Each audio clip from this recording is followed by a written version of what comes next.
que maneje la gran mayoría de las personas. Entonces, continuamos con el procedimiento de la consulta. Les comento también que cualquier otra consulta que ustedes tengan, si que tienen que hacerme alguna consulta, alguna evaluación que no me han rendido, o que me van a rendir, que me deben, yo tengo horario de atención a los alumnos desde 11 a 12 los días miércoles. Y me tienen que mandar un mail y yo les envío la confirmación para que ustedes sepan en qué momento les va a tocar, son 15 minutos de atención. Y ahí podemos conversar aquella evaluación que me deban. Ya, y sobre lo que estábamos conversando, estuvimos conversando sobre la consulta indígena, hicimos algunas distinciones, bueno, hablamos del convenio 169, hablamos cómo el convenio 169 se ocupa articuladamente con la Declaración Universal de Derechos de los Pueblos Indígenas, a pesar de que este último instrumento, y en general todas las declaraciones universales de derechos son lo que nosotros conocemos como soft law o derecho suave, en cuanto a no podemos exigir su cumplimiento o su cumplimiento no es vinculante, pero yo les mencionaba que la Declaración Universal de Derechos de los Pueblos Indígenas tiene relevancia y se vuelve vinculante cuando nosotros la trabajamos de forma mancomunada o conjunta con el convenio 169 de la OIT, y que de hecho en el mismo proceso constituyente actual que se está viviendo en Chile ya se ha presentado como uno de los principios en cómo se va a redactar esta nueva constitución, cómo se va a generar el reglamento para esta nueva constitución chilena, el que se base no en los parámetros fijados por el convenio 169 de la OIT, sino de esta Declaración Universal de Derechos de los Pueblos Indígenas, lo que hace que este instrumento, que es de inicio de soft law o de no de carácter vinculante, en virtud de esta declaración que se hace en el inicio del proceso constituyente, ya escrita y acordada por las y los constituyentes, hace que sea un instrumento que va a tener un valor mayor. Y esto es importante porque yo les mencionaba en clases anteriores, se los vuelvo a reiterar ahora, que la forma en que nosotros realizamos la consulta indígena, los principios en los cuales nosotros entendemos que debe ser realizada una consulta indígena, se basan principalmente en aquello que nos indica y regula la Declaración Universal de Derechos de los Pueblos Indígenas. Y que el convenio 169 me indica algunas cosas, pero no me indica claramente o de alguna forma más clara o esquemática cómo debemos realizar la consulta indígena. Nosotros en Chile ya sabemos que la consulta indígena se realiza de la forma en que fue establecida por el decreto 66, el que establece cuáles son para las partes o la forma en que debemos realizar la consulta en Chile. Y yo les mencionaba como una de las últimas cosas que revisamos el día de ayer, que otras de las cosas que nosotros hemos recibido comentarios de los relatores especiales de la ONU sobre materias de consulta indígena y de derecho indígena en Chile y observaciones de los derechos y garantías que tienen los pueblos originarios en Chile, el hecho que no se realizó consulta de la consulta, es decir, que no se realizó una real consulta de este decreto 66 a la hora de nosotros entender si este procedimiento que se fijó en este decreto verdaderamente se condice con estos requerimientos que establece el derecho internacional y las primeras naciones, porque recuerden que todos estos instrumentos, tanto el convenio 169 de la OIT como la Declaración Universal de Derechos de los Pueblos Indígenas, se derivan del trabajo de estos organismos internacionales, del trabajo de los estados nacionales, pero fundamentalmente de la presión y trabajo de los pueblos indígenas que de forma constante estaban presionando y movilizándose para que se crearan estos instrumentos y se generara un reconocimiento a nivel internacional y un reconocimiento a nivel internacional de aquellos tratados que nosotros consideramos son de derechos humanos, que ustedes que ya tuvieron derecho internacional saben, tienen otro nivel en la jerarquía de tratados internacionales. Sobre esta línea, nosotros estábamos conversando ayer, yo les indicaba que lo que teníamos que como conversar y estudiar ahora era cuál es el procedimiento o la forma en que se debe realizar la consulta indígena, pero en virtud de estos parámetros que nosotros entendemos se derivan de la Declaración Universal de Derechos de los Pueblos Indígenas y en parte también del convenio 169 y así también de algunas observaciones e instrumentos y ratificaciones internacionales que se han hecho en virtud de estos principios. Un primer principio, una primera cosa que ustedes quizás ya han escuchado, probablemente de lo que han estudiado o con otros profesores, quizás el profesor de medio ambiente, que quizás les ha mencionado que dentro del sistema de evaluación de impacto ambiental, y yo también les subí una clase de una profesora que habló específicamente sobre esto,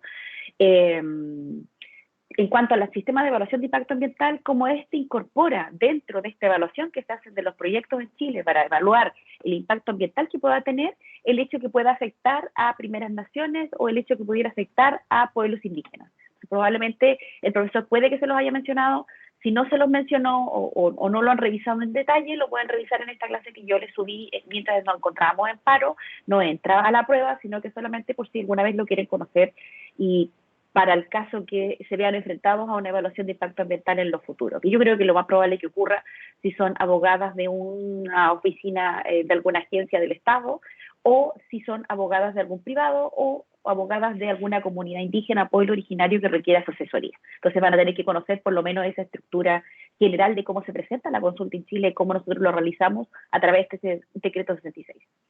Un primer principio de cómo debe realizarse esta consulta es que esta consulta debe ser de buena fe. Y esto en virtud de lo mismo que está contemplado en el convenio 169 de la OIT, que nosotros hemos revisado o hemos visto en algún momento, que dentro de los principios que me indica que la consulta, para que nosotros entendamos, sea una consulta indígena en el marco del convenio 169, debe realizarse de buena fe. ¿Qué es lo que establece este artículo? Establece que las consultas llevadas a cabo en aplicación de este convenio deberán efectuarse de buena fe y de una manera apropiada a las circunstancias con la finalidad de llegar a un acuerdo o lograr el consentimiento acerca de las medidas propuestas. Esta es la forma en que lo declara el artículo 6 del convenio 169. El hecho que nosotros nos refiramos a esta forma de actuar de buena fe tiene que ver también con la natural desconfianza que tienen las primeras naciones a la hora de sentarse a conversar con representantes del Estado, tanto del Estado chileno como de todos los Estados-naciones que en un principio y antes del proceso de colonización tenían presencia de primeras naciones o pueblos originarios debido a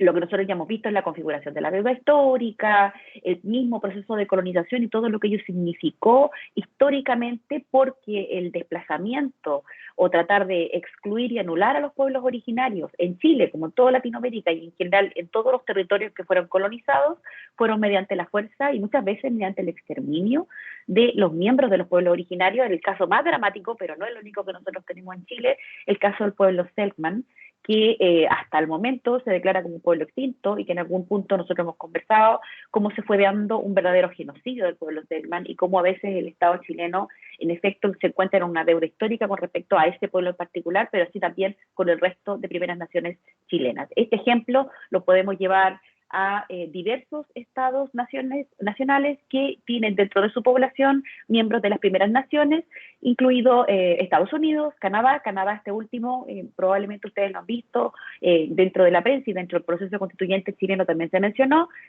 Hace poco se descubrió debajo de los cimientos de una escuela donde se ejercía este derecho a la educación de las primeras naciones, en el proceso ya de la creación del Estado canadiense, se encontraron gran cantidad de cadáveres y de osamentas de miembros de pueblos indígenas que fallecieron en este proceso. Y se produjo toda una serie de revuelo social en Canadá por este acto que dentro de todo todos sabían que había ocurrido, pero que encontraron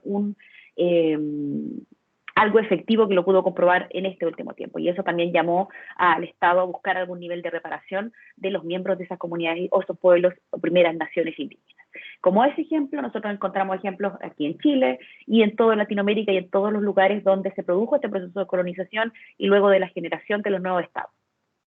Sobre esta idea de la consulta de buena fe, y bueno, entiendan que por lo mismo el llegar a realizar una consulta indígena y que se entienda de buena fe, el poder sentarse a conversar los miembros de un pueblo originario con representantes del Estado o con representantes de empresas extractivas que tengan o estén presentando un determinado proyecto, siempre va a ser un poco complejo en cuanto se empieza ya desde un ánimo de pensar que quizá el otro no está negociando de buena fe o conversando de buena fe o presentando esta idea de buena fe. Al respecto, me dice, o hay una observación que hace específicamente la Comisión de Expertos en aplicación de convenios y recomendaciones, que me indica, cuando se refiere a esta idea de la consulta y del principio de la buena fe, que el concepto de la consulta a las comunidades indígenas comporta el establecimiento de un diálogo genuino entre ambas partes, caracterizado por la comunicación y el entendimiento, el respeto mutuo y la buena fe, con el deseo sincero de llegar a un acuerdo común. Eso es lo que se debiera buscar en virtud de este artículo 6 del convenio C9 y de aquello que también me indica la misma Declaración Universal de Derechos de los Pueblos Indígenas. Y así lo ha reiterado en general, que el mencionar este principio de la buena fe se refiere a que el diálogo que se genere en procesos de consulta busque precisamente, por un lado, para algunos, esta consulta previa, libre y informada, y para otros, la obtención del consentimiento para la generación de un determinado proyecto o un determinado plan estatal. Y yo les quería mostrar aparte cómo se realiza la consulta en virtud del decreto 66 en Chile, con las críticas que uno puede hacer, y encontré un ejemplo en la consulta indígena del Puente del Chacao. Se los voy a tratar de mostrárselos porque no ha estado tan buena mi internet. Si me resulta. En este momento deben estar viendo toda mi pantalla. Es así, ¿no? Sí, profe. Sí, profe. Ya. En esta, pueden ver, aquí, bueno, este es un esquema de una consulta indígena que se hizo de este Puente del Chacao, y esta es la carta Gantt, es decir, cómo se planifica este órgano del Estado, que es la Dirección General de Obras Públicas, en virtud del decreto 66 para realizar la consulta. En Chile, la consulta tiene estas etapas, que son la etapa de planificación, la etapa de entrega de información y difusión del proceso de consulta indígena, una fase 3 de deliberación interna de las comunidades indígenas, una fase 4, que es reuniones de diálogo, y una fase 5, que se refiere a la sistematización y comunicación de resultados de esta consulta indígena. Esta es la forma en que en general, esto se refiere a un caso en particular, pero así es como se realiza la consulta en virtud del decreto 66 en Chile. En esta primera etapa de planificación del proceso de consulta indígena, lo que se realiza es una revisión de los antecedentes que se van a llevar a cabo en esta consulta indígena, como así también se busca aprender o conocer lo máximo posible de las primeras naciones o pueblos indígenas que van a ser parte de esta consulta indígena, como por ejemplo, y de errores que se han cometido en diversas consultas a nivel nacional. Un primer punto que se hace en este proceso de planificación es determinar cuáles son los pueblos originarios que van a ser directamente afectados por esta proceso de esta modificación o lo que sea que les puede llegar a afectar. ¿Esto por qué? Porque en un principio se creía que cuando uno realizaba esta fase de planificación solo se debía consultar al pueblo originario que se encuentre efectivamente en el territorio que pudiera ser afectado. En esta etapa de planificación, y como se realiza esta caracterización de las comunidades, también se busca si eventualmente se pudiera llegar a afectar a otros pueblos originarios que se encontraran quizá territorialmente no exactamente en el punto en que se pretende hacer este proyecto. ¿Por qué indico esto o se los reitero? Porque uno de los problemas que ocurrió con respecto a una consulta indígena de un proyecto extractivo en la ciudad de Arica o en el territorio de Arica, la duda que existía allí era, en el departamento de Cota, era sobre la afectación de un proyecto extractivo de una fuente de agua, donde en un principio, en esta etapa de planificación, solo se consultó al pueblo indígena que se encontraba en la cima de un cerro donde surgía el agua en particular, pero después se pudo determinar, cuando fueron avanzando en el proceso de consulta, que no solo se afectaba a ese pueblo, sino a todos los pueblos que esta fuente de agua nutría o podía llegar a afectarle en cuanto al uso del agua. Entonces, por eso es que es importante esta etapa del proceso de planificación en virtud de este decreto 66. Recuerden, y esto tiene que ver con respecto a este principio de la buena fe, que este proceso en sí mismo no fue debidamente consultado a los pueblos indígenas y finalmente también solo se hace a través de un decreto, pero es la forma en que el Estado chileno buscó en algún grado, yo pienso que no correctamente, pero es la forma en que lo hizo, de adecuar o presentar un proceso en cómo debía realizarse la consulta indígena en el apuro de poder tener un proceso o una planificación de la consulta. Y aquí fíjense los plazos que se da, esto en el año 2013, en cuanto a esta planificación de la consulta, da como plazo de planificación para todo este proceso que yo les indicaba hace un rato, del 17 de junio al 17 de julio, y en general lo hace, fíjense, vamos a ir viendo cómo va avanzando en las etapas, da como unos plazos de un mes, 2 meses para realizar las diversas etapas de la consulta. Luego, en la fase 2, que es esta entrega de información y difusión del proceso de consulta indígena, aquí también se realiza o se ejecuta el plan de consulta y lo que se llama la minuta de posición de la consulta indígena. Y aquí lo que se busca es que a través de los medios más plausibles y efectivos, y respetando la cosmovisión indígena, se pueda entregar la información de que se está realizando la consulta a fin de convocar a los miembros de estas primeras naciones, los miembros de los pueblos originarios que nosotros requerimos para realizar la consulta. En el caso de nuestra región, bueno, y se realiza la presentación general del proyecto. En el caso de la región de Tarapacá, se sabe que una de las formas más efectivas para notificar a los pueblos originarios y primeras naciones que aún se encuentran en el territorio de una determinada consulta indígena o de cualquier vía que uno quiere informar es a través de medios radiales. Porque, como ya hemos conversado en algunas clases hasta este punto, muchas partes de lo que es el Tamarugal, lo que es Tarapacá, se encuentran actualmente sin conexión a internet, muchos no tienen acceso a agua potable, como así tampoco tienen acceso a luz.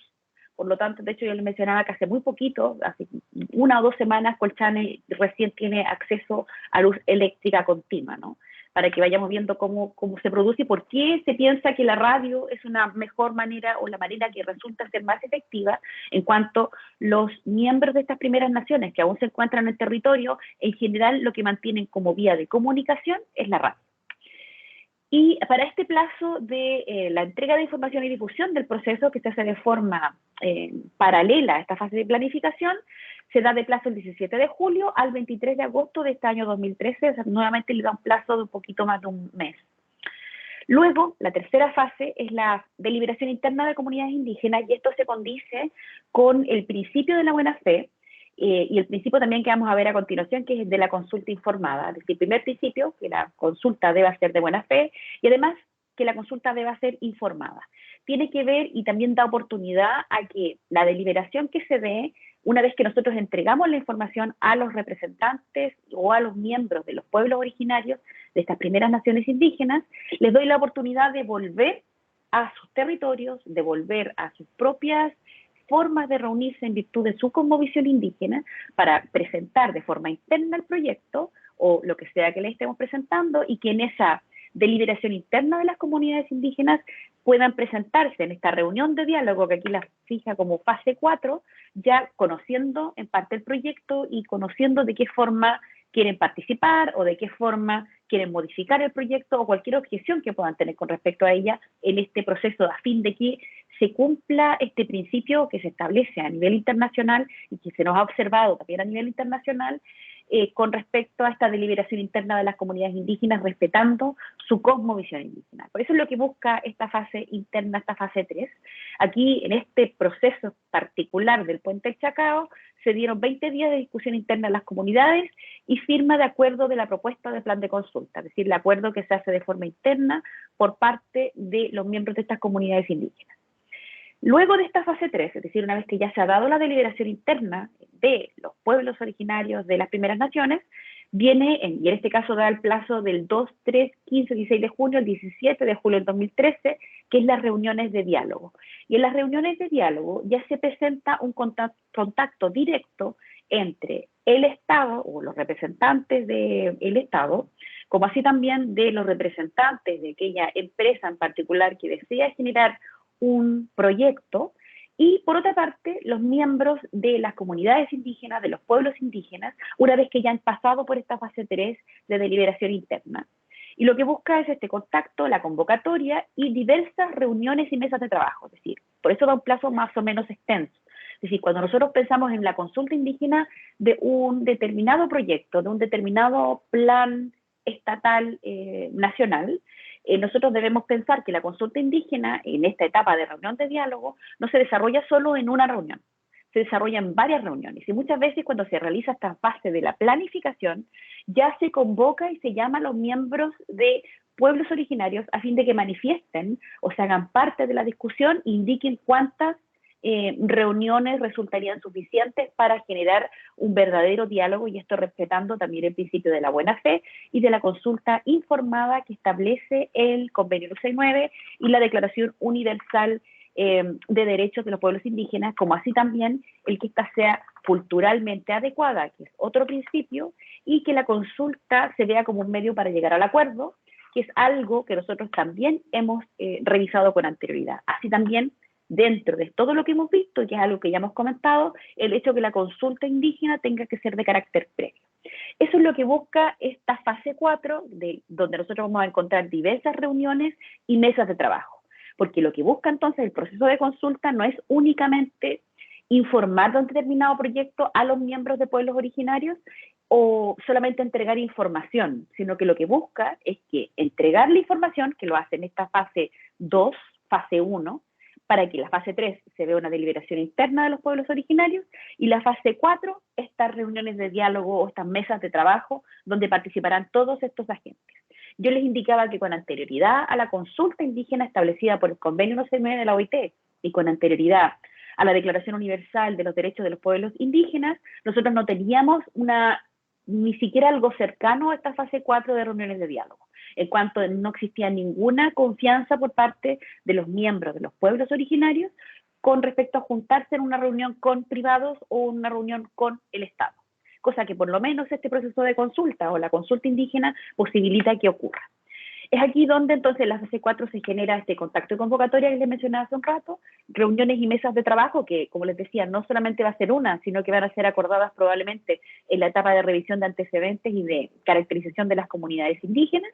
y la firma de un protocolo de acuerdo en caso de existir acuerdo en estas reuniones de diálogo, porque recuerden que es una posibilidad en toda consulta indígena y que tiene que ver con la misma naturaleza del proceso que establece el Convenio 169 de la OIT, como la Declaración Universal, el que las comunidades indígenas, incluso una vez terminado toda esta fase 4, no estén de acuerdo con un determinado proyecto, porque consideren, no sé, que se va a afectar gravemente el ecosistema en el cual las comunidades indígenas, los pueblos originarios, aún se mantienen, o porque no tienen la participación económica que esperaban, no tienen la participación en el desarrollo que va a traer este proyecto a este determinado territorio, o por ejemplo que un determinado proyecto no traiga establecido, porque recuerden que también, y quizás algo que ustedes revisaron cuando revisaron ambiental, que también lo que se pide cuando uno presenta un proyecto a ser consultado es que la misma empresa que está revisando o está presentando su proyecto a este servicio de impacto ambiental, en esta evaluación de impacto ambiental, incluso puede hacer observaciones o puede hacer o establecer medidas en las cuales busca sanear aquella afectación que necesariamente va a reproducir en un territorio, que eso es algo que nosotros hemos conversado en cuanto a nuestro modelo extractivo, donde necesariamente se afectan los territorios de pueblos indígenas. Entonces el punto, como nosotros sabemos que necesariamente nuestro modelo económico va a afectar este territorio, entonces tiene que establecer medidas paliativas o medidas de compensación a los pueblos originarios, como así también a la comunidad en general cuando estos proyectos pudieran tener una afectación demasiado grave. Y si es demasiado grave, entonces de declarar que este proyecto en particular no es viable y no puede ser realizado en virtud de lo que establece este servicio de impacto ambiental y en la evaluación de estas evaluaciones de impacto ambiental, que quizá es algo que ustedes ya revisaron, bueno, saben las distinciones de la DIA, la EA, es algo que quizá ya vieron en medio ambiente. Y por último, en la fase 5, una vez, bueno, recuerden que en esta fase puede que no exista acuerdo, pero aunque no exista acuerdo, y en virtud de cómo se analiza la consulta indígena actualmente en virtud del convenio 169 o cómo se entiende, se produce una sistematización y comunicación de los resultados. Es decir, en esta etapa de sistematización y comunicación se puede considerar que, habiendo terminado todo este proceso, no hubo acuerdo y en la realidad nosotros no tenemos acuerdo por parte de las comunidades indígenas en virtud de este proyecto que se está presentando. Lo que no se implica, por lo menos en lo que se entiende hasta el día de hoy, un derecho a veto, que es lo que hemos conversado, pero que yo les indicaba que el criterio de la Corte Interamericana de Derechos Humanos, en el caso de Saramacca, versus Surinam, ya se mencionó diciendo que la consulta indígena lo que busca es generar un verdadero diálogo entre estos tres integrantes que yo les mencionaba hace un rato, y a la vez que más que buscar solo la consulta de los pueblos indígenas, lo que busca es obtener el consentimiento de los pueblos indígenas, que era algo que nosotros ya hemos revisado, hemos conversado en cuanto a distinción de este principio.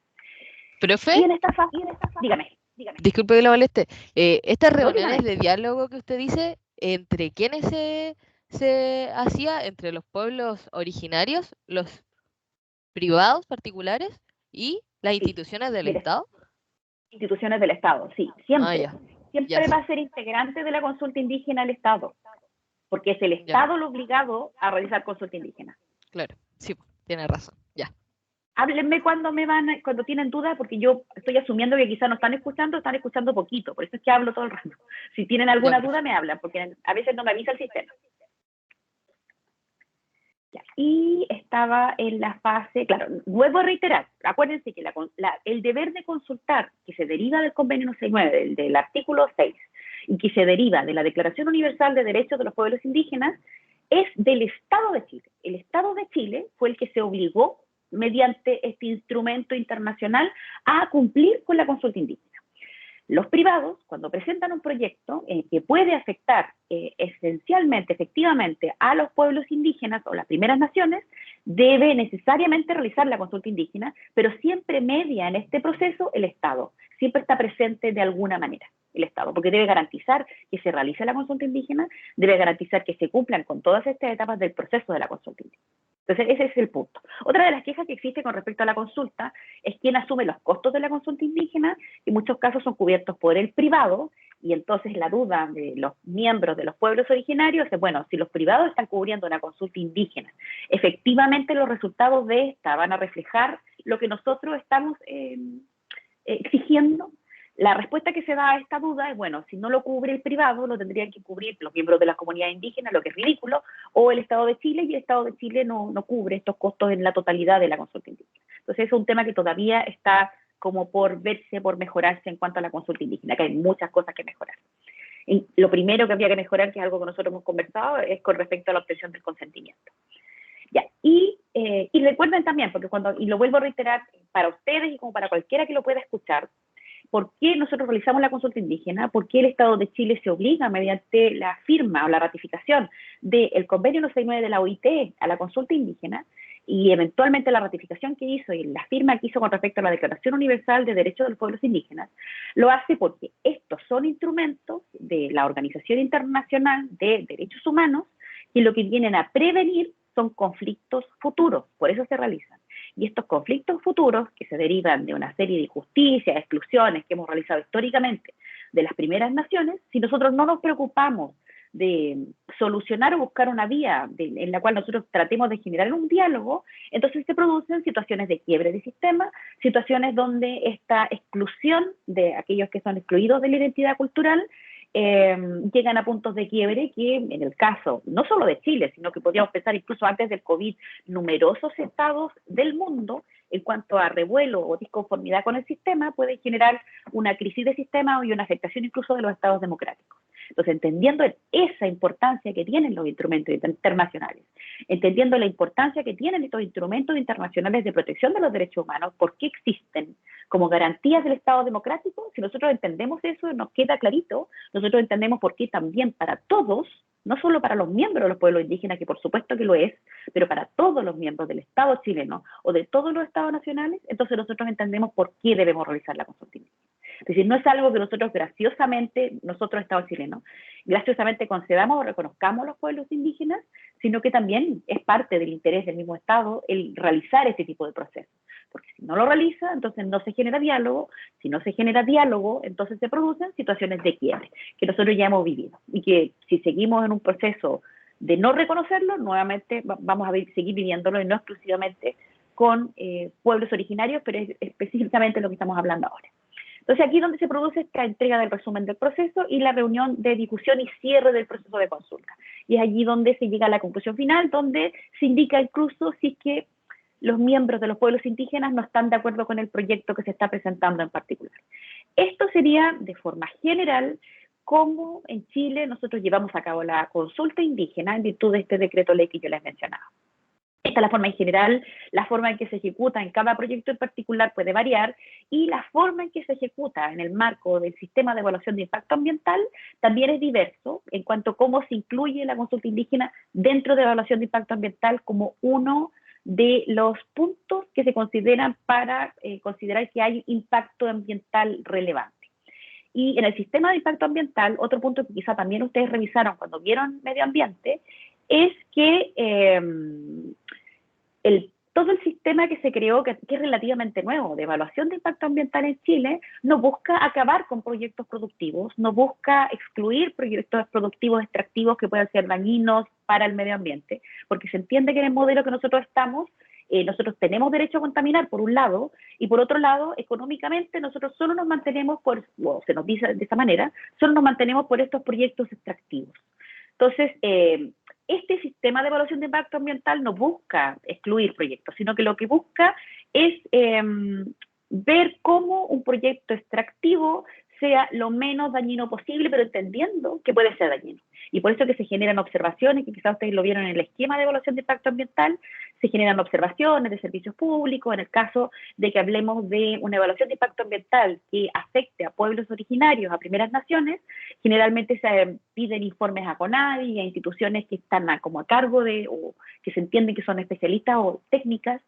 a nivel estatal del conocimiento de pueblos indígenas. Entonces ahí se generan ciertas observaciones donde lo que se busca es mejorar el proyecto. O sea, en general lo que va a buscar el sistema de evaluación de impacto ambiental no es excluir un proyecto, sino mejorarlo. O sea, cuando ya nosotros llegamos a la etapa final de evaluación de impacto ambiental y se considera que un proyecto no procede y no puede seguir, es porque verdaderamente está afectando seriamente al territorio donde se presenta este proyecto en particular, o está afectando seriamente el interés de pueblos indígenas. ¿Por qué lo digo de esta manera? Porque públicamente se trata como a veces de ensuciar la figura de esta evaluación de impacto ambiental, tratando de hacer creer como que los requisitos que se exigen son sumamente altos de cumplir y que eventualmente puede generar que ciertos intereses económicos se alejen de nuestro territorio. En la realidad es que no, porque la evaluación de impacto ambiental está construida no para eliminar proyectos, sino para mejorarlos a fin de que el daño que ocasionen sea mínimo y no con el impacto que han realizado antes de la existencia de este servicio de impacto ambiental. Eso yo imagino que es algo que ustedes lo conversaron con el profesor de medio ambiente, pero yo prefiero reiterárselo porque es algo que uno ve constantemente en la discusión de estos sistemas de evaluación de impacto ambiental o de la consulta indígena. ¿Dónde está el beneficio de ello, no? Existe un beneficio y es un beneficio claro, y no son grandes los requisitos que se exigen porque se entiende que en el sistema económico en el que nosotros estamos, nosotros tenemos un modelo extractivo y nosotros van a ver siempre empresas extractivas en nuestro territorio. Entonces, no son tan altos los requisitos y los sistemas que nosotros tenemos no buscan acabar con proyectos, sino que buscan mejorarlos. Para que vean cuando a veces a través de la prensa uno ve como que se presenta de otra manera, que no es real o no se condice con la realidad, y si uno tiene dudas al respecto, basta con buscar por Google y ver cómo son las etapas de un proceso de este servicio de impacto ambiental, o en el caso de la consulta indígena, que lo puede realizar cualquier persona porque es información que se entrega públicamente. Entonces, para que nosotros siempre busquemos la información nosotros y no nos quedemos con aquello que nos dice la prensa o terceras personas. Ya. Y otro principio, entonces nosotros ya vimos, y se los digo por si alguien lo está anotando, si en lo futuro lo quieren anotar, la consulta debe ser de buena fe, en virtud de lo que me establece el convenio nacional y la declaración. La consulta debe ser informada, la consulta debe ser culturalmente adecuada, y la consulta se realiza como medio para llegar a un acuerdo, que es lo que hemos conversado constantemente. También otro punto importante con respecto a la consulta, como ¿Profe? característica, dígame. Disculpe, ¿a qué se refiere con que la consulta debe ser informada?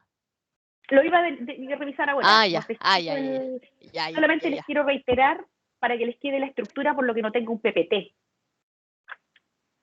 Es por eso que se los digo así, Ya, para que profe, sepan ya. cuáles son. Perdón, Te lo voy a disculpe. explicar ahora. Ok, No, no se preocupe. ya. Está bien que me pregunten. Entonces, consulta de buena fe, informada, culturalmente adecuada. Igual les voy a subir esta hojita para que la puedan ver, que es un texto que yo tengo. La consulta como un medio para llegar a un acuerdo, el carácter previo de la consulta.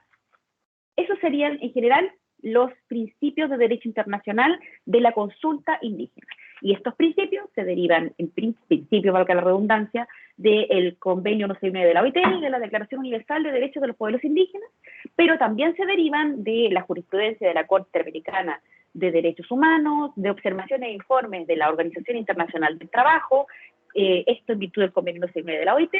y de esta comisión de expertos en aplicación de convenios y reglamentaciones que les mencionaba hace un rato. De ahí es donde nosotros derivamos estos principios.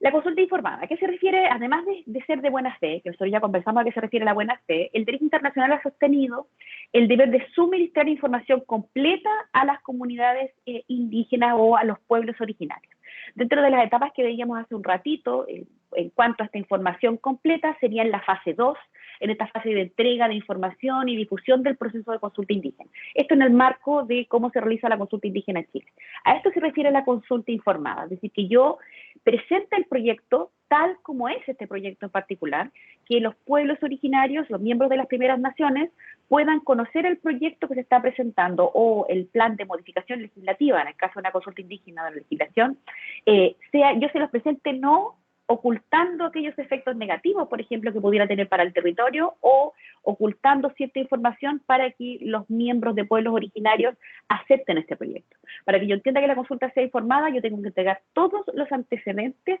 a los miembros que van a participar de esta consulta indígena, sin que conozcan los pros, los contras, todos los beneficios, como así también los efectos negativos que tiene este proyecto. ¿Esto por qué lo digo? Porque en unas primeras consultas que se estaban realizando, incluso antes de la consulta en el marco del convenio 169 de la OIT, lo que se hacía era entregar información, a veces información falsa, o en algunos casos información sumamente incompleta, que no incluía los efectos negativos que pudiera tener un proyecto, como por ejemplo, que iban a utilizar tanta agua dulce presente en la napa, de la cual se alimenta un determinado territorio indígena, que en la realidad iban a secar un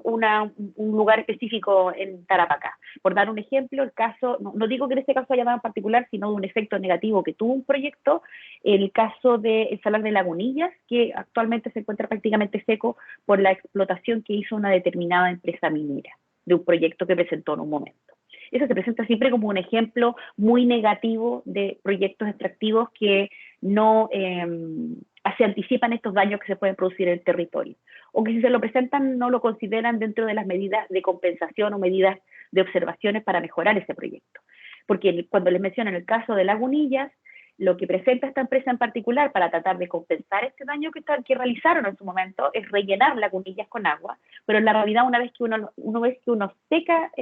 a Lagunillas, nunca se va a recuperar. Eso es lo que nos dicen en realidad. Entonces, este punto se podría haber evitado si se hubiese entregado información completa o se hubieran presentado observaciones que indicaran este daño directo que se produce cuando nosotros permitimos procesos extractivos mineros en territorios donde el desierto más árido del mundo, que es el de nosotros, ¿no? De Atacama, y donde el única agua dulce que nosotros tenemos para la supervivencia, tanto de miembros de los pueblos originarios como para la comunidad en general, viene de napa.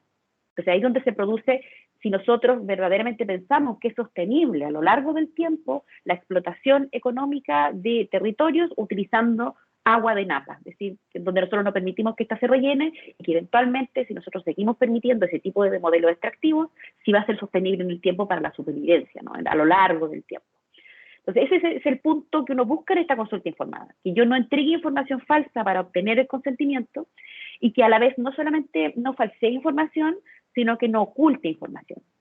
Y sobre el particular, el Foro Permanente de las Naciones Unidas ha dicho lo siguiente: ha establecido que las comunidades deben tener como mínimo información sobre la naturaleza, tamaño y reversibilidad, como en el caso que yo les mencionaba de Lagunillas, y el alcance de cualquier proyecto o actividad propuestos,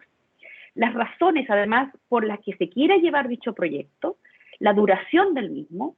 las áreas que serán afectadas, por esto tiene que ver con como el ejemplo que yo les daba del caso de la explotación del agua que se daba en el cerro, es decir, que se afectaba no solo al pueblo originario que se encontraba aquí, sino a todos los pueblos que se encontraban hacia abajo, las asesorías preliminares donde se establezcan los posibles impactos económicos, sociales, culturales y ambientales de los proyectos, así también el personal que estaría involucrado en la ejecución del proyecto propuesto y los procedimientos que tendrían que llevarse a cabo para la realización del proyecto. Si yo cumplo con todo esto que yo les he mencionado hasta ahora, yo podría entender que se da una consulta informada. Es decir, entregué toda la información posible que va a afectar esta consulta indígena, incluyendo incluso en qué consiste el proyecto, por qué es necesario realizar el proyecto, como así también cuáles son las áreas que van a ser afectadas por este proyecto, cuánto personal yo voy a contratar para la realización de este determinado proyecto, y eso es importante para el interés de los mismos miembros de los pueblos originarios de las primeras naciones que se encuentran en un territorio, cómo van a participar de ese proyecto, por ejemplo, si van a ser contratados como fuerza de trabajo, si van a participar del desarrollo que va a generar ese proyecto. Porque también lo que ocurre en los procesos de consulta, o lo que ocurre históricamente, cuando se presentan proyectos extractivos importantes en territorios indígenas, es que los pueblos originarios en realidad no participan del desarrollo que pueda anexarse a este proyecto. Y ahí hay una queja importante que el convenio 169 de la OIT se hace cargo. Por eso que se entrega la consulta informada de esta manera. Así también la reversibilidad, es decir, aquella explotación que yo voy a hacer del territorio para obtener, por ejemplo, cobre, que es lo que más se produce en Chile, yo podría decir que es la base de nuestro sistema económico actual, para ello poder extraer cobre, esta empresa minera privada, que nosotros lo que más tenemos aquí regionalmente es empresa minera privada, internacional, extranjera, si ese daño que se va a ocasionar en el territorio, en realidad puede ser revertido, reversible, no sé, después de 10 años, 20 años, 50 años, de haberse terminado el proyecto que nosotros estamos mencionando. Y esto también, quizá también se lo mencionaron al medio ambiente, lo que está sucediendo, y también tienen que hacerse cargo todos los proyectos mineros que se presentan en el norte de Chile, ¿qué sucede con los relaves? ¿Ustedes saben lo que son los relaves? Sí, son como los desechos que dejan la minera como en una especie de piscina de diferentes como colores turquesas, celestes, que en realidad como desde arriba se ve súper lindo, pero es como lo más tóxico que deja la empresa minera y después todo eso se filtra hacia abajo. Ese es el punto principal dentro de los proyectos que se presentan para hacer explotación minera en el norte de Chile. ¿Qué ocurre con los relaves? Porque ha ocurrido con otros que se han presentado, se han aceptado, se han ejecutado, que los relaves, como bien dice Bárbara, están filtrando, y están filtrando hacia las napas. Las napas, recuerden que en el caso del norte de Chile, el desierto más árido del mundo, las napas son nuestra única fuente de recurso hídrico actualmente. Entonces, imagínense que se contamine la napa, y de hecho los miembros de pueblos originarios en el norte de Chile han manifestado que, porque bueno, si bien nuestro desierto es el desierto más árido del mundo, nosotros tenemos varias áreas al interior de Tarapacá, al interior de Iquique, donde nosotros tenemos áreas verdes y se producen una serie de productos agrónomos como, bueno, choclo, ajo. Probablemente ustedes si han subido al territorio, han podido ver y han podido, por ejemplo, en Camiña hay alta producción. Pero dentro de Vilcamiña lo que nosotros encontramos como parte de la comunidad indígena, pueblos originarios que se encuentran en ese territorio, miembros del pueblo aymara, le podrán, si ustedes conversan con ellos, le van a comentar cómo la calidad del agua ha bajado, y en muchos casos, lugares donde antes se producía ya no se puede producir. Y los miembros de los pueblos originarios consideran que esto ocurre por la contaminación de las napas por parte de las mineras, en un principio por la filtración que se está produciendo con los relaves. Entonces, los proyectos que se están presentando ahora en lo futuro para otra explotación, sea de cobre o de probablemente lo que va a ser el futuro de la economía chilena, que es el litio, o el gas, que también es otra cosa que se está explotando acá en Tarapacá, lo que se está viendo en el caso de la minería es que se mejoren los relaves y que se hagan cargo de los daños que producen una vez que esto empiezan a filtrar. Incluso hay algunos relaves donde se ve claramente cómo están filtrando, porque ya hay gente que ya los ha revisado, que tienen algunas roturas porque no fueron bien sellados. Entonces, es una discusión importante. Sin que entremos, porque ustedes probablemente tienen minero, sí, tienen minero, creo ya. ¿Tienen minero, no? Sí, profe, sí tenemos. Sí, profe. Sí, tienen minero. Entonces, probablemente se los ha mencionado cuando les pasa cómo se hacen los pedimentos mineros. Saben la distinción cuando uno hace una exploración minera y cuando hace la explotación minera. En la distinción de la exploración y explotación existe un mapa que tiene el Cernagiomín, no sé si lo han visto, donde ustedes pueden ver todos los pedimentos. Sí, profe. Creo que en el profe nos ha mostrado ese plano donde están como demarcadas todas las mineras, ¿cierto? ¿A ese se refiere? Todas las mineras y los pedimentos de exploración y los pedimentos de explotación. Sí, me parece que sí lo vimos. Así como el y plano. lo pueden ver solito, igual si está de libre acceso para que lo vean y puedan ver cuál es la realidad como de nuestro mapa de Tarapacá y a nivel nacional. Entonces, ¿y por qué se lo menciono? Porque es probablemente algo que vieron con el profesor de minero. La exploración minera es mucho más fácil de realizar y ustedes pueden pedir hasta casi el doble de lo que pueden pedir en explotación cuando están realizando solo una exploración. Y existe duda sobre si cuando yo realizo exploración minera, yo debo realizar la consulta indígena o si solamente en la explotación. En general, el criterio desde la minería es realizar, y me refiero del código de minería y cómo se regula desde la doctrina jurídica por ese punto, es que solo se debe realizar la consulta indígena en la etapa de explotación minera y no en la etapa de exploración minera. ¿Cuál es el problema? En muchas partes, en la etapa de la exploración minera, se producen también afectaciones al territorio en la etapa de exploración. También pasa en el caso de los gasoductos, en el caso de ser un territorio que queda cerca de Camiña. Deme 2 segundos, Bárbara. Un territorio que queda cerca de Camiña se hizo una exploración para poder instalar un gasoducto y finalmente el proyecto no pasó a explotación pero se fueron del territorio y dejaron una serie de tubos y perforaciones que se pueden ver en la actualidad en este territorio que queda como, está Camiña, en la parte alta de Camiña, no me recuerdo cómo se llama ese territorio. Dígame, Bárbara. Sí, profe, respecto de eso mismo, no sé si de la exploración propiamente tal también había sido el problema que tuvo Paguanta, que me parece que también eso era de exploración propiamente tal, y también hubo varios como conflictos respecto de eso, que se elevó en la Corte de Apelación y luego creo que lo vio la Suprema, porque obviamente la mera exploración, por así decirlo, que no se compara con una explotación, igualmente iba a dejar un rastro importante como de vulneración a esos mismos lugares que estaban aledañas, varias comunidades indígenas que fueron los que recursaron. Precisamente el caso Paguanta es como un ejemplo trágico de donde la exploración minera también puede tener efectos graves para diversos miembros de pueblos originarios. Y aparte, ese proyecto Paguanta en particular era sumamente dañino y destructivo del territorio y no mejoraba, no era posible como mejorarlo dentro de lo que se presentaba en cuanto primero a la etapa de exploración y después a la etapa de explotación. Entonces, sí, y es ahí donde se da la discusión precisamente de cómo esta exploración, donde nuestro marco legislativo permite, por ejemplo, que nosotros no realicemos consulta indígena, si debiéramos realizar consulta indígena. Si nosotros lo vemos dentro de lo que establece la consulta indígena en virtud del Convenio 169 y lo que establece la Declaración Universal de Derechos de los Pueblos Indígenas, nosotros incluso en la etapa de exploración debiéramos realizar consulta, porque lo dice expresamente la Declaración Universal de Derechos de los Pueblos Indígenas. Cuando nosotros realizamos exploración, si esto afecta o puede afectar directamente o esencialmente a los miembros o al territorio indígena, nosotros debemos consultar. Ante el caso Paguanta era tan dañino, el caso en particular, la forma de exploración que se estaba indicando, y la única beneficio que buscaban era el beneficio económico que eventualmente pudiera tener Paguanta,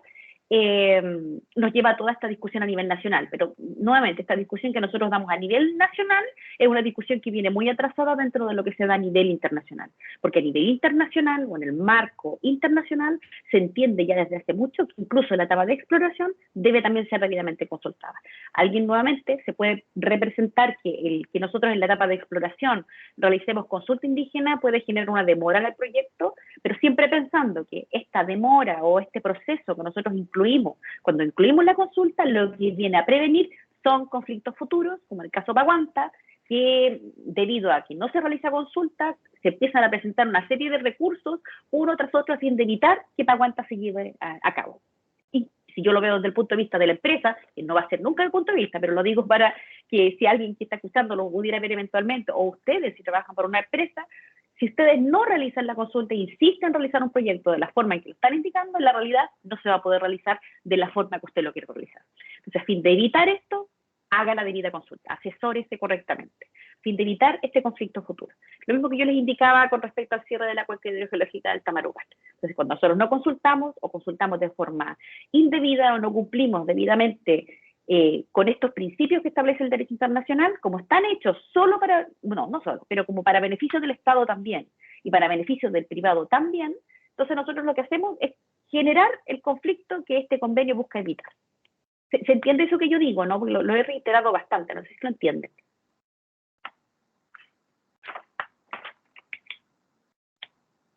Sí, profe, sí se entiende. Sí, profe. ¿Se entiende? Sí. Ya. Con respecto a la importancia de la consulta y por qué la consulta no solamente lo vemos como un derecho y beneficio directo para las primeras naciones, sino que también es un beneficio para el Estado Nacional y es un beneficio para las empresas extractivas privadas en cuanto da esta posibilidad de diálogo y discusión que va a evitar un conflicto futuro que si es un conflicto de gran entidad, entonces va a generar que un determinado proyecto en la eventualidad no se pueda realizar o no se pueda ejecutar de la forma en que se quiere ejecutar. Como también está ocurriendo acá en el norte de Chile, creo que con la continuación y extensión de Cerro Colorado, creo que esa es la que está en conflicto ahora último. Entonces, y así va a ocurrir quizá con todas las empresas mineras que nosotros tenemos, si insisten en la posición que están teniendo hasta este punto. Ya. Y otro principio con respecto a la consulta indígena es que la consulta debe ser culturalmente adecuada. Y esta idea de la consulta culturalmente adecuada nosotros lo podemos ver reflejado cuando pensamos en la planificación que establece y de la consulta, el decreto 66, en esta deliberación interna de las comunidades indígenas. y así también en la etapa de planificación del proceso de consulta indígena, cuando se hace esta caracterización de los pueblos originarios. Es allí donde yo, cuando realizo una consulta indígena, debo tener claro cómo estoy realizando la consulta, en qué territorio estoy realizando la consulta, y si la forma en la que yo estoy haciendo esta etapa de este proyecto se condicionó con las costumbres y la cosmovisión del pueblo indígena en particular con el que yo estoy tratando. Es decir, una consulta que yo realizo aquí en Tarapacá, en el norte de Chile, debiera tener a la vista entonces a los miembros de pueblos originarios que se encuentran en este territorio tradicionalmente, como el pueblo aymara y el pueblo quechua. Existe discusión debido a cómo se van moviendo, se producen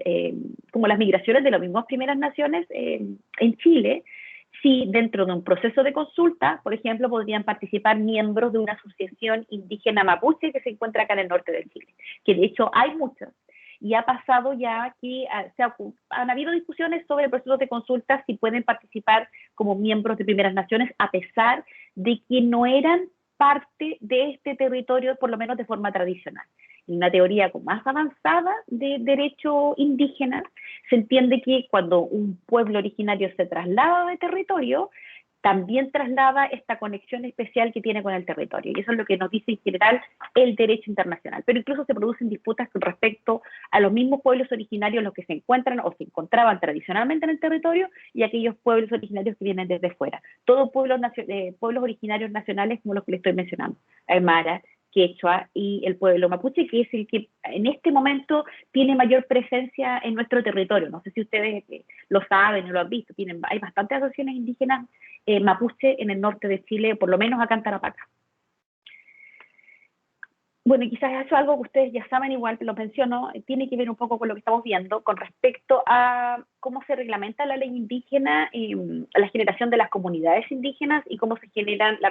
esta idea de las asociaciones indígenas, que recuerden que yo les mencionaba que la ley indígena en Chile nos habla de comunidades indígenas donde en un territorio indígena particular solo puede existir una comunidad indígena, pero en este mismo territorio pueden existir diversas asociaciones indígenas. O sea, en el caso de, pensemos, de Isluga, nosotros tendríamos que tener una comunidad indígena que sea la de Isluga, y podemos tener diversas asociaciones indígenas en ese mismo territorio. Pero quien representa las decisiones de esa comunidad sería la comunidad indígena. Esto en el marco de la ley indígena, que no se condice con lo que establece el convenio 169 ni lo que dice la declaración, pero es la forma en que nosotros en Chile tenemos reglamentada esta relación, como nos relacionamos con los pueblos originarios. Y lo menciono porque también está la duda, y se lo menciono también por el caso de los pueblos mapuche, cuando miembros de un pueblo determinado se encuentran en un territorio que tradicionalmente no ocupaban, pero siguen siendo parte de las primeras naciones, se siguen identificando como parte de una primera nación, lo que pueden hacer no es generar una comunidad en ese territorio, porque ese territorio no era un territorio que tradicionalmente ocuparan, pero lo que sí pueden hacer es generar asociaciones indígenas en ese territorio, que no les es históricamente propio como sería en el norte de Chile. Y esta es una discusión que va a ir adquiriendo relevancia con el tiempo, en cuanto vayan aumentando los números de diversos miembros de pueblos originarios que se van ubicando en territorios distintos de su territorio ancestralmente reivindicado, en el caso del pueblo mapuche, que no sería en el norte de Chile, que es algo que quizá claramente ustedes ya saben o conocen. Y en esta idea de la consulta culturalmente adecuada, hay una primera observación que hace esta comisión de expertos en aplicación de convenios y recomendaciones, que nos dice que para que realmente permita la participación en la consulta, esta debe adaptarse a los modelos culturales y sociales de los pueblos indígenas. Y da el ejemplo y se pronuncia esta comisión para el caso de México, dice, y esta comisión recomendó al Estado que determinara un mecanismo de consulta adecuado, teniendo en cuenta el determinarlo los valores, concepciones, tiempos, sistemas de referencia e incluso formas de concebir la consulta de los pueblos indígenas. Por su parte, la Corte Interamericana también ha sostenido que los procedimientos de consulta deben ser culturalmente apropiados y según las costumbres y tradiciones de las comunidades consultadas. Y así también deben tener en cuenta los métodos tradicionales del pueblo para la toma de decisiones. Es decir, si un pueblo en particular tiene un comité de ancianos, si tiene un grupo de ancianos que determinan la resolución de un determinado conflicto o la forma en que lo realizan. Cómo nosotros este principio de la consulta culturalmente adecuada se manifiesta en este decreto 66 de una forma cuestionable, por supuesto, pero es la forma en que nosotros lo tenemos en Chile, a través de esta deliberación interna que yo les mencionaba de las comunidades indígenas, como así también en la entrega de información. Disculpe, voy a cerrar mi correo porque me desconcentro, porque suena todo el rato. Pero, ahí sí, que deje de sonar. Les mencionaba en el proceso de consulta en Chile cómo se realiza o cómo yo incorporo este principio de esta consulta culturalmente adecuada. Les decía que con defectos, por supuesto, no diciendo que está bien hecho en Chile, se realiza en esta deliberación interna y en la entrega de diversas etapas de planificación y de entrega de información. Es ahí donde se busca dar, sobre todo en esta parte de la deliberación interna, que es la fase 3, el que las comunidades indígenas, los pueblos originarios, tengan oportunidad de reunirse en sus propios términos, en sus propios tiempos, para una determinada consulta. ¿Cómo yo garantizo? Pues yo les mostraba en el marco que yo les indicaba con esta carta Gantt, en la etapa de planificación, cuando uno está planificando la consulta indígena o cómo la va a realizar, conversando con los mismos representantes de los pueblos originarios, conversa cuánto es el tiempo que ese pueblo originario considera es necesario y obedece a su cosmovisión para realizar la consulta indígena. Y en esta carta Gantt, no sé si esta carta Gantt en particular, se refleja entonces el tiempo que el pueblo originario indique como necesario para esta deliberación interna de la comunidad indígena o del pueblo indígena. Así como se busca cumplir con esta consulta culturalmente adecuada. Y ahí uno puede discutir si esto se cumple o no, pero es por lo menos lo que se busca cumplir con esta forma en que se realiza a través del decreto 66 y cómo buscamos obedecer a estos principios de carácter internacional, si es que obedecemos o no a esta consulta culturalmente adecuada. Bueno, cuando hablamos también de que una consulta deba ser culturalmente adecuada, también se refiere el que dentro del proceso de consulta y en la etapa de planificación de la consulta, nosotros al entregar la información, la entreguemos en español, pero también la entreguemos en idioma que tiene este pueblo originario en particular. En el caso del norte de Chile, que nosotros tengamos traductores que sean capaces de comunicarse con personas que hablen aymara o en su caso hablen quechua. A fin de, primero, en cuanto al principio identitario de poder mantener la lengua, el idioma originario de una primera nación, y a fin también de poder comunicarse correctamente con aquellos miembros de pueblos originarios que quizás normalmente solo hablan su idioma, su lengua o hablan muy poco español. Eso es lo que busca para que nosotros podamos entender que una consulta indígena se está realizando por lo menos culturalmente adecuadamente. Y esto también se relaciona con el proceso constituyente y toda una discusión que se dio la semana pasada con la intervención que realiza Francisca Linconao. Ha realizado ya 2 intervenciones, por lo menos dentro de lo que revisé yo, donde ella habla en Mapuzungún, donde lo que finalmente busca es relevar, porque ella habla español, pero ella busca relevar el idioma Mapuzungún a fin de que sea necesario tener un traductor que conozca el Mapuzungún y nosotros, como resto de miembros, en el caso de los constituyentes, o nosotros que lo estamos escuchando, vayamos conociendo el Mapuzungún y sentamos la necesidad que parte de nuestra identidad y mantención de nuestra identidad incluye el Mapuzungún. Y así como lo incluye, va a incluir también el quechua, el aymara y todas las lenguas que nosotros tenemos de nuestros diversos pueblos originarios. Ese es el punto, ¿no? No sé si escucharon la intervención de Francisca Linconao.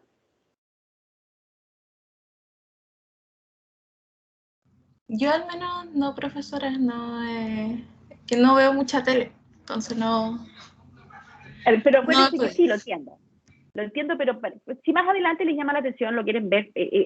recuerden también que todas las discusiones de la constituyente se están dando de forma pública. Lo pueden ver a través de la plataforma de la convención, lo pueden ver a través de la página de la Universidad de Chile, un canal de YouTube, creo, de la Universidad de Chile. Hay diversas vías por las cuales ustedes pueden ver y presenciar directamente las discusiones de la convención. Yo sé que es un tema de mi interés, entonces yo lo veo siempre, pero quizá alguno de ustedes más adelante también se puede interesar. Y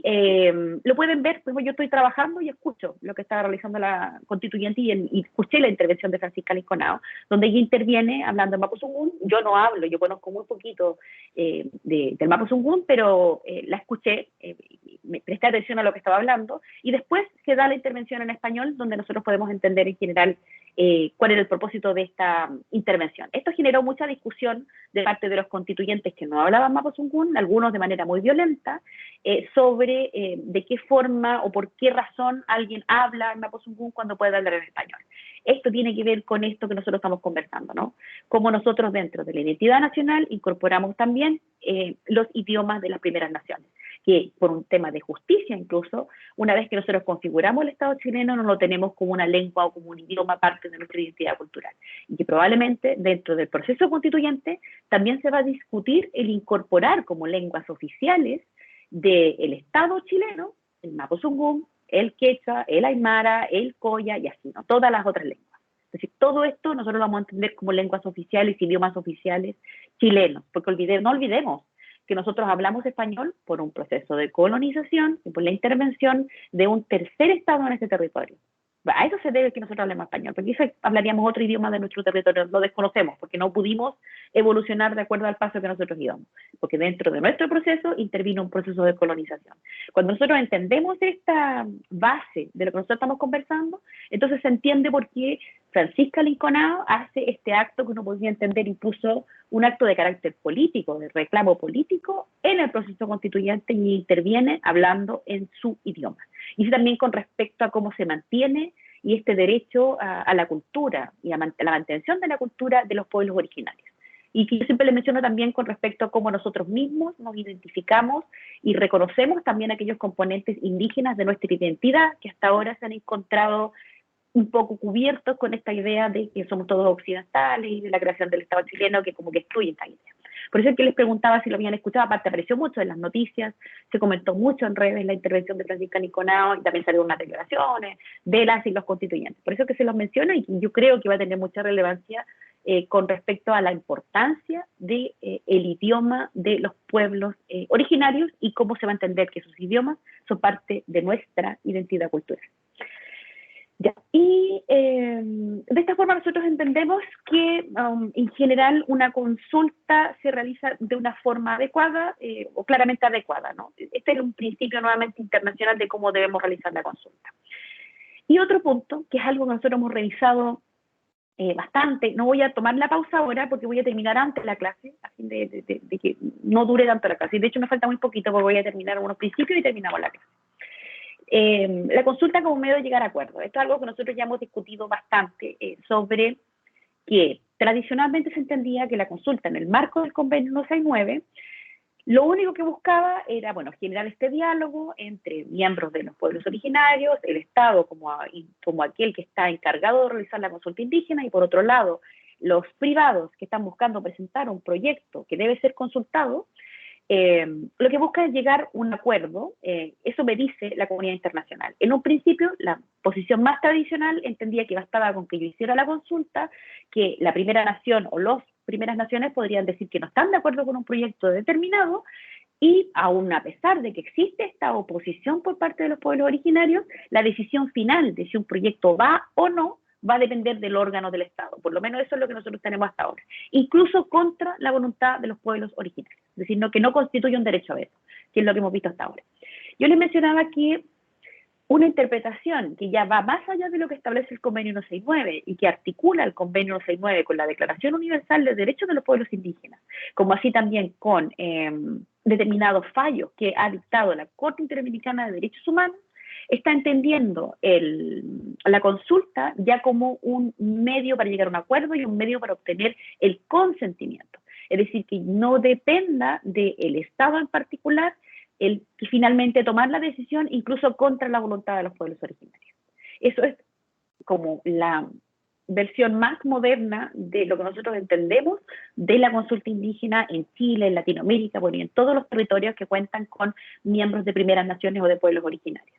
Al respecto, para nosotros poder entender un verdadero mecanismo de consulta, participación y conciliación, que lo que se busca es lograr este acuerdo entre las diversas partes que van a intervenir en este proyecto que se está presentando.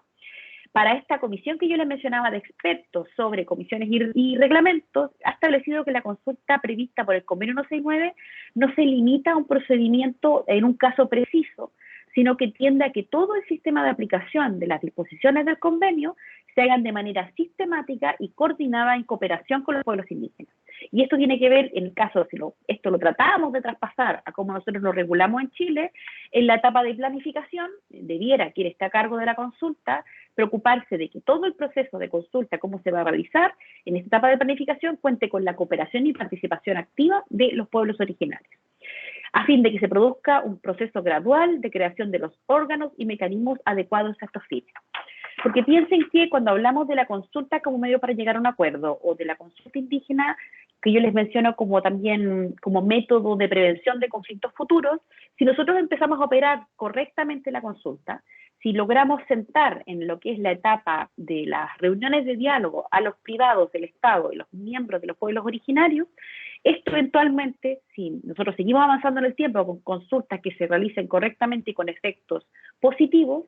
va a ir eliminando la desconfianza que existe por parte de los pueblos originarios y eventualmente se podría hablar de un desarrollo intercultural en un estado como el nuestro, ¿no? Pensándolo dentro del marco del Convenio 69 y de la Declaración Universal de Derechos de los Pueblos Indígenas. Eso es lo que busca el Convenio 69, eso es lo que busca que gradualmente nosotros logremos. ¿Por qué? Porque si nosotros seguimos de la forma en que lo estamos realizando ahora, es decir, nosotros realizamos la consulta, existe oposición fuerte por parte de los miembros de los pueblos originarios por diversos argumentos razonados y justificados que se presentan en el proceso de consulta,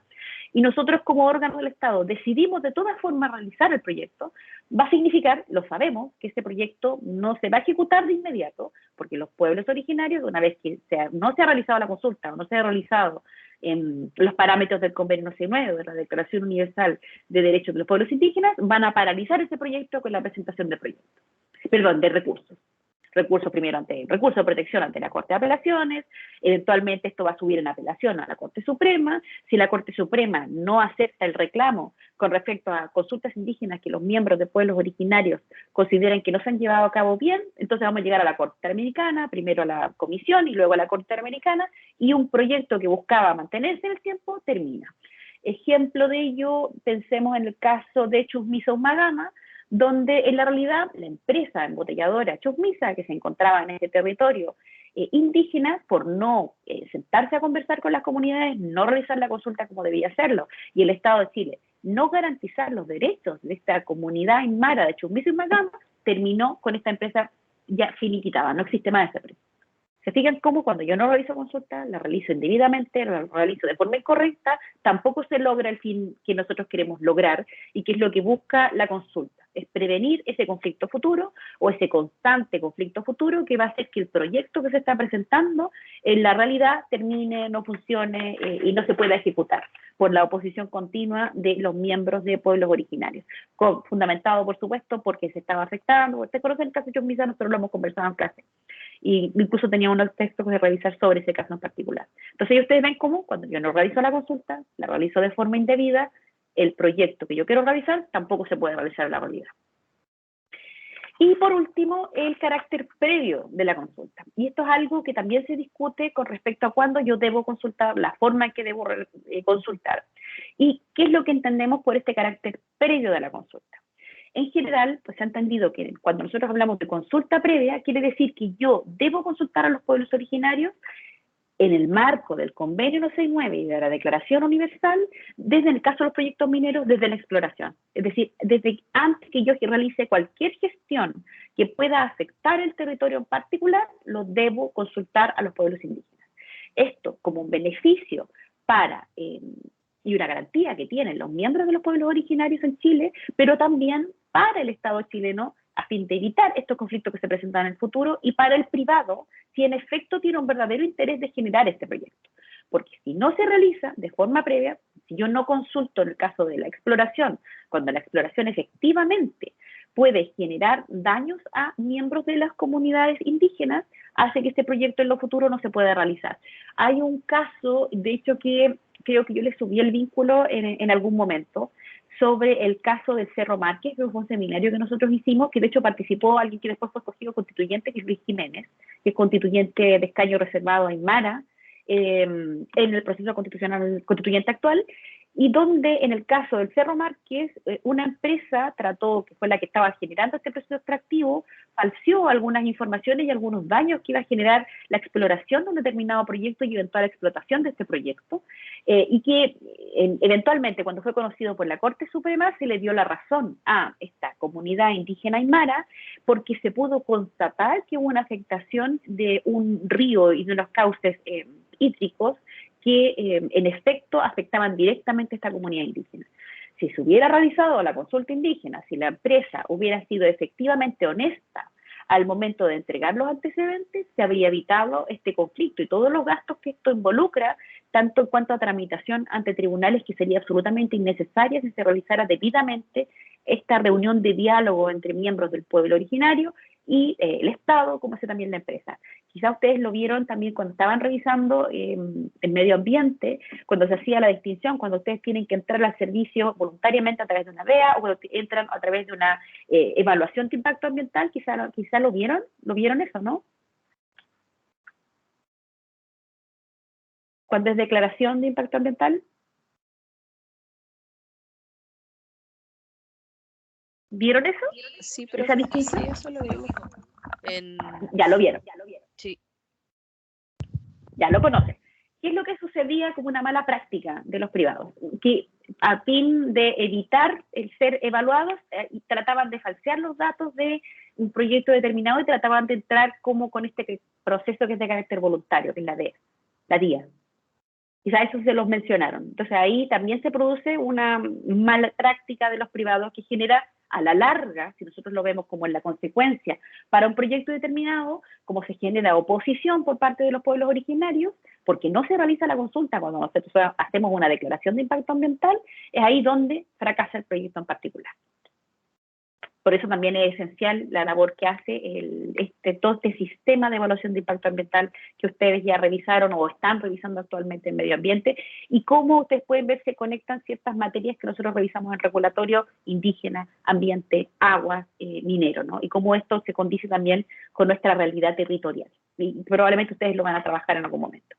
¿Qué es lo último que me dice con respecto a este carácter de previo de la consulta? El Comité de Derechos Humanos ha sostenido que la admisibilidad de las medidas que afectan a los pueblos indígenas, incluidas las legislativas, depende de que las comunidades hayan tenido oportunidad de participar en el proceso de adopción de decisiones relativas a estas medidas. Esto nosotros lo podemos pensar en la consulta indígena, como nosotros lo tenemos en Chile, el que participen desde la misma etapa de planificación del proceso y que participen transversalmente en todo el proceso. Eso es a lo que se refiere o busca este carácter de previo de la consulta. Y otra cosa importante que me dice este texto, que yo lo pienso, pero no sé si se los he dicho: cuando nosotros realizamos consulta, la consulta indígena en general va a ser con respecto a procesos extractivos, pero también se hace consulta indígena de medidas legislativas que puedan afectar directamente a los pueblos originarios. Entonces, también nosotros podemos encontrarnos donde tenemos una consulta indígena de una medida legislativa, por ejemplo, la modificación a la ley indígena en Chile, para dar un ejemplo. Ahí nosotros debiéramos realizar una consulta indígena, porque directamente se afecta a los miembros de los pueblos indígenas. Y de hecho, hace unos años atrás hubo una consulta indígena para la creación del Ministerio de Pueblos Indígenas, y que lo que es la corporación que nosotros tenemos, CONADI, la Corporación Nacional de Desarrollo Indígena, pasaron a mutar a un ministerio. De hecho, se realizó una consulta, y con todo lo que sucedió del estallido social y todo lo que nosotros hemos visto hasta ahora, y el hecho de que, sí, así va a ser, vamos a tener una nueva constitución en Chile, tiene como todas estas discusiones ahí pausadas. Pero ahí, para que también sepan que también sobre medidas legislativas, sobre medidas administrativas, también nosotros podemos realizar la consulta indígena, no exclusivamente de los procesos extractivos, que es lo que generalmente vamos a ver, pero también de las medidas que toma el Estado debe realizar consulta indígena si estas pueden afectar a los pueblos originarios. Y en el caso de la creación del Ministerio no me acuerdo cómo le querían poner, pero para pueblos originarios, que sería la continuación de CONADI, la consulta se realizó a nivel nacional y hubo toda una discusión sobre si la consulta estaba siendo debidamente adecuada para los miembros de los pueblos originarios, es decir, quiénes podían participar. La misma discusión que se dio para escaños reservados, de si podían votar para escaños reservados aquellos que aparecían registrados como miembros de comunidades indígenas en el registro que lleva CONADI, o si era por el principio de la autoidentificación que uno tiene en un determinado pueblo. Ahí se dio toda una discusión, y probablemente en todo este tipo de consultas se va a dar. Y en el proceso constituyente ahora también se va a dar sobre quiénes pueden participar en las consultas territoriales que se van a hacer en el marco de la consulta indígena, de las medidas que se van a tomar en la nueva constitución para Chile. Y es algo, como les decía, que si no han escuchado la discusión, y que yo creo que ahora va a ser difícil que la escuchen porque están todos y todas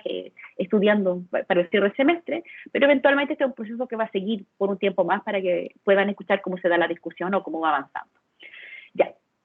Con esto yo pasé todo lo que yo pretendía como conversar hoy día. ¿Tienen alguna duda con respecto a lo que hemos revisado? No, profe. No, profe.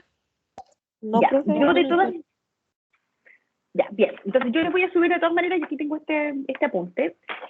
Algunas de las cosas que yo dije están aquí, otras, bueno, son cosas que digo yo que incorporo a este apunte. Se los voy a subir para que ustedes lo tengan por si lo quieren revisar. No son muchas hojas, son poquitas. Y se refiere precisamente a estos principios que tiene la consulta indígena en el mundo, ¿no? Y el tema del decreto 66, eso es algo que yo les dije ahora en clase, no aparece en este apunte. Si quieren les puedo subir la fotito del carta GAN que yo les mencioné hace un rato, por si lo quieren conocer. Así que eso las dejo porque me imagino que están con muchas cosas. Y nos vemos el próximo lunes, porque recuerden que yo voy a seguir haciendo clases,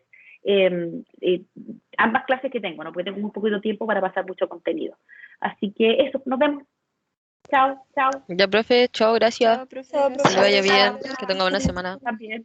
También, chao.